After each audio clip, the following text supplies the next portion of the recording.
ಚಿತ್ರದುರ್ಗ ನಗರದಲ್ಲಿ ಬಿಜೆಪಿ ಹಮ್ಮಿಕೊಂಡಿದ್ದ ಕಾಂಗ್ರೆಸ್ ಪಕ್ಷದ ವಿರುದ್ಧ ಪ್ರತಿಭಟನೆಯಲ್ಲಿ ಬಿಜೆಪಿ ಕಾರ್ಯಕರ್ತರಿಂದ ಡ್ರಾಮಾ ನಡೆದಿದೆ. ಜಿಲ್ಲಾಧಿಕಾರಿಗಳ ಕಚೇರಿ ಬಳಿಯಲ್ಲಿನ ಒನಕೆ ಓಬವ್ವ ವೃತ್ತದ ಜಮಾನೆಗೊಂಡ ಬಿಜೆಪಿ ಕಾರ್ಯಕರ್ತರು ಒನಕೆ ಓಬವ್ವ ವೃತ್ತದಲ್ಲಿ ವಿಧಾನ ಪರಿಷತ್ ಸದಸ್ಯರಾದ ಕೆಎಸ್ ನವೀನ್ ಕಾಂಗ್ರೆಸ್ ಪಕ್ಷ ಹಾಗೂ ಮುಖಂಡರ ವಿರುದ್ಧ ಹರಿಹಾರಿದರು. ತದನಂತರ ಅಲ್ಲಿಂದ ಮೆರವಣಿಗೆ ಮೂಲಕ Rotary Balbhavan, doctor B R. Ambedkar ವೃತ್ತ, ನಗರ ಠಾಣೆ ಮುಂಭಾಗದಿಂದ ಮಹವೀರ ವೃತ್ತ, ತಾಲೂಕು ಕಚೇರಿ ವಾಸವಿ ವೃತ್ತವನ್ನು ಹಾದು ಮರಳಿ ಒನಕೆ ಓಬವ್ವ ವೃತ್ತಕ್ಕೆ ಮರಳುವಾಗ ಬಿಜೆಪಿ ಕಾರ್ಯಕರ್ತರಾದ ವೆಂಕಟೇಶ್ ಯಾದವ್ ಕಾಂಗ್ರೆಸ್ ಕಚೇರಿಯತ್ತ ಹೊರಟರು. ಇದನ್ನು ತಿಳಿದ ಪೊಲೀಸರು ಅವರನ್ನು ತಡೆಯುವ ಕಾರ್ಯವನ್ನು ಮಾಡಿದರು. ಆದರೂ ಸಹ ಅವರನ್ನು ತಳ್ಳಿಕೊಂಡು ಮುಂದೆ ಹೋದರು. ಈ ಸಮಯದಲ್ಲಿ ಇವರ ಹಿಂದೆ ಇದ್ದ ಇತರೆ ಕಾರ್ಯಕರ್ತರು ಸಹ ಇವರನ್ನು ಹಿಂಬಾಲಿಸಿ ಕಾಂಗ್ರೆಸ್ ಕಚೇರಿಯ ಮುಂದೆ ಜಮಾಯಿಸಿದರು.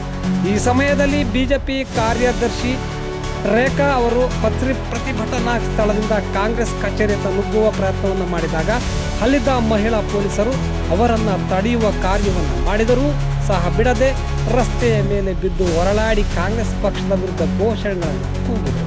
ಈ ಸಮಯದಲ್ಲಿ ಅವರನ್ನು ಅಲ್ಲಿಂದ ಕರೆದುಕೊಂಡು ಹೋಗಿದ್ದಾಗ ಮತ್ತೆ ಪೊಲೀಸರಿಂದ ತಪ್ಪಿಸಿಕೊಂಡು ಕಾಂಗ್ರೆಸ್ ಕಚೇರಿಯತ್ತ ನುಗ್ಗುವ ಕಾರ್ಯವನ್ನು ಮಾಡಿದರು.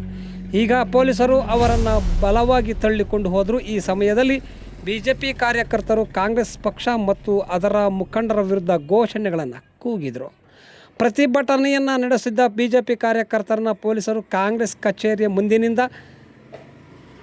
ಚದರಿಸುವ ಕಾರ್ಯವನ್ನು ಮಾಡಿದಾಗ ಕಾರ್ಯಕರ್ತರು ಅಲ್ಲಿಂದ ಕದಲದೆ ಅಲ್ಲಿಯೇ ಕುಳಿತು ಕಾಂಗ್ರೆಸ್ ಸರ್ಕಾರ ಪಕ್ಷ ಹಾಗೂ ಮುಖಂಡರ ವಿರುದ್ಧ ಘೋಷಣೆಗಳನ್ನು ಕೂಗಿದರು.